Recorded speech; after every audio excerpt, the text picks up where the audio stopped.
Ngayon po ay tulad ng aking pinahayag sa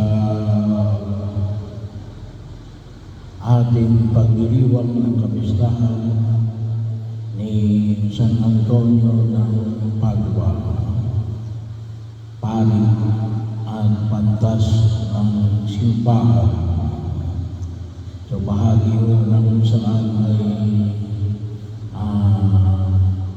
pinararangalan natin si San Antonio bilang bahagi ng pagtugon ng Panginoon niya sa Panginoon sa mga ipinahayag ulit sa Ebanghelyo natin na kay San Lucas, na sabi nga po natin, una ay kapag sumunod kay Jesus ay talagang maraming gagawin. Kasi kaunti ang manggagawa. Ganun naman kapag marami ang manggagawa, kaunti ang gagawin. Mas mabilis yung gagawin. Kaya lang, tulad yung pinahayag ni Jesus, na sa ganang anihin, ngunit kakaunti ang mga manggagawa. Kaya bahagi yun, sabi nga po natin, sa gawain na paanyaya ng buong kapala ay talagang marami ang gagawin. So, para po kay San Antonio ng Padua, kaya rin siguro bahagi ng kanyang pagkilos kasi ay maaga siyang namatay. Siguro na namatay siya ng age of 35. Dahil siguro sa atin dito medyo mas matanda pa kay San Antonio ng Padua. Ay bahagi din nung siguro sa kanyang pangangaral. Siya kasi ay itinuturing na maayos sa pangaral at siya ay tinigilaan din sa kanyang pangumpisa. So bahagi yun. Pangalawa ay makita natin dito yung panyaya na ipinahayag ng Jesus na isinusugo niya ang kanyang mga lagay sa gitna ng mga kordero na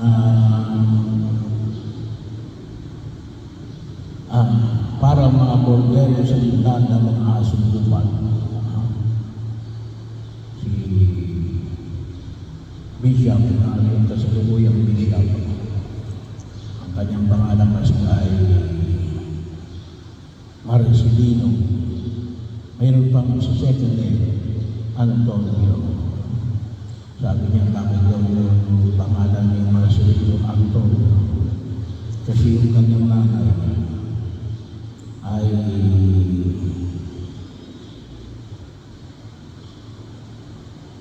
dibota ni San Antonio ng Padua. Kaya dalawa sa kanilang magkakapatid ay nilagyan ng second name na Antonio. So bahagi mo. Pero bahagi mo kung saan ang kanyang pag-aaling tulad dito ng tupa sa kinalamaan sa buwan ay sa manok, sa gitna ng mga bayaran. Wala naman tayong asong tupa dito. Wala din naman tayong tupa. So gano'n ang kanyang pag-aaling tulad.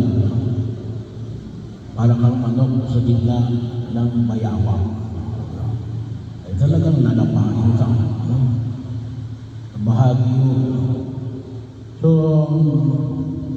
si San Antonio ng Padua, sa makita po natin, siya ay nangangaral, hindi lang siya nangangaral, sa gitna ng mga, kung tawagin natin ay mga erede. Yung mga may ibang pananampalataya na kung tawagin natin ay illegal, kalaban ng pananampalataya na pagiging Katoliko. Ito siya nangangaral. Baguio. At yan po ay lalo na nung kapanahunan niya ay talagang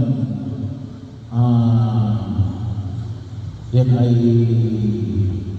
tawag natin ay dangerous. Kasi yun yung sitwasyon. Para kang tupal sa iba ng mga aso tupal. Kulang na lang napahin ka. Pero siya nakikita natin na hindi siya papabayaan ng Diyos sa gitna ng kanyang pangangaral.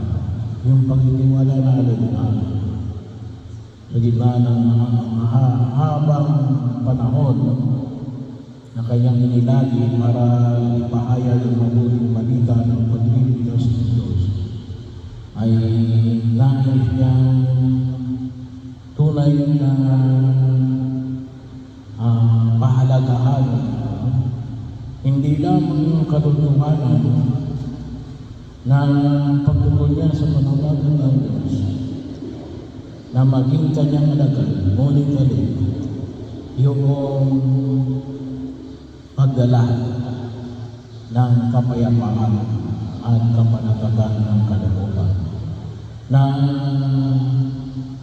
hinuhugot mula sa Diyos na hindi magpapabaya sa gitna ng kalagayuan natin para kang nasa gitna ng mga taong lalama sa iyo, pero doon ka pa rin tumutugon sapagkat alam mo na ang ginagawa ay para sa kalooban ng Diyos. Kaya ito nawa yung paanyaya na ipahayag natin sa karangalan ng San Antonio ng Padua, yung ating isang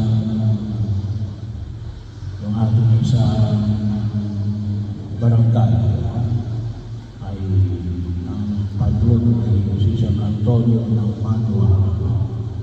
Isa ito sa mga, sabi nga natin ay mga maraming mga lugar na itinalaga para may San Antonio ng Padua.